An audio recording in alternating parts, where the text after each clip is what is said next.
এদিকের সাথে সামনাসামনি যা হবার বুঝে নেব। দ্বিতীয় নম্বর প্রস্তাব, আমাকে আমি যেখান থেকে এসেছি মক্কাতুল মুকাররমা থেকে এসেছি, আমাকে মক্কাতুল মুকাররমাতে ফিরে যেতে দাও।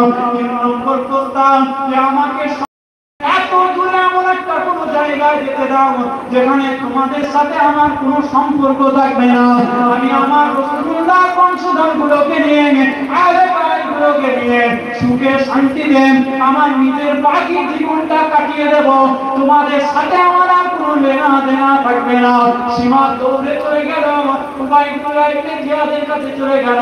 উবাইদুল্লাহ ইবনে জিয়াদকে গিয়ে বলল, ও উবাইদুল্লাহ ইবনে জিয়াদ, ইমাম হুসাইন তিনটে প্রস্তাব দিয়েছেন। উবাইদুল্লাহ ইবনে জিয়াদ প্রথমে বলেছিল, হ্যাঁ তিনটে প্রস্তাব তো ঠিকই দিয়েছে, ইমাম হুসাইনের প্রস্তাবটা মেনে নেওয়া যেতে পারে, কিন্তু সীমার এই দিক দিয়ে পিছন দিক থেকে বলে দিল, ও উবাইদুল্লাহ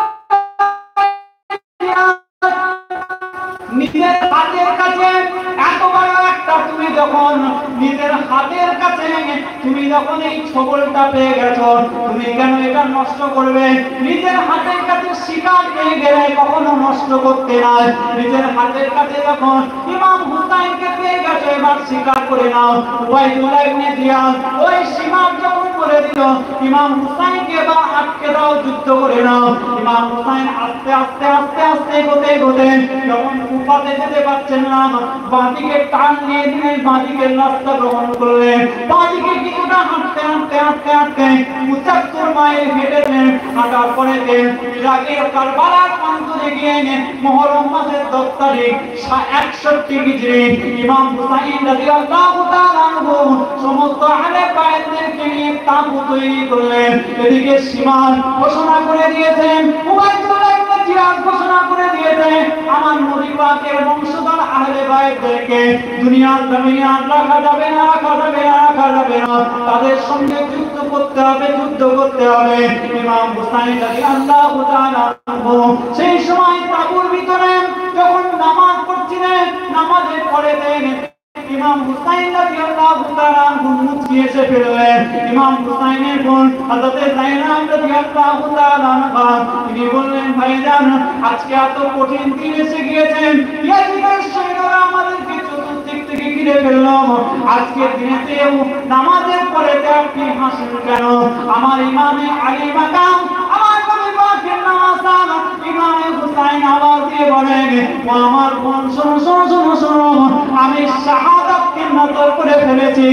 আমি কিছুক্ষণ পূর্বে দেখতে পেলাম আমার নানা জান সাইয়্যিদুল মুরসালিন ইমামুল মুরসালিন আমার রাসূলুল্লাহ সাল্লাল্লাহু আলাইহি ওয়াসাল্লাম, আমার রাসূলুল্লাহ নিজের সাহাবাদেরকে নিয়ে আমি ইমামে হুসাইন আমাকে ইস্তেকবাল করার জন্য কারবালার প্রান্তরে হাজির হয়ে গিয়েছেন। জোরে বলেন সুবহানাল্লাহ। ইমামে আলী মাকাম ইমাম হুসাইন রাদিয়াল্লাহু তাআলা আনহু মুচকি এসে নিয়ে রাত্রে সমস্ত আহলে বাইতের সদস্যকে নিজের কাছে রাখলেন।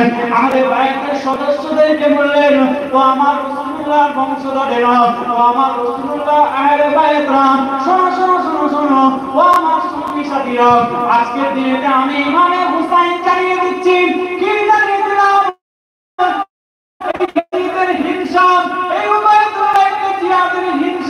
তোমাদের কারোর উপর নয়, এদের হিংসা হচ্ছে আমি ইমামে হুসাইন, আমার উপরে এদের যত হিংসা।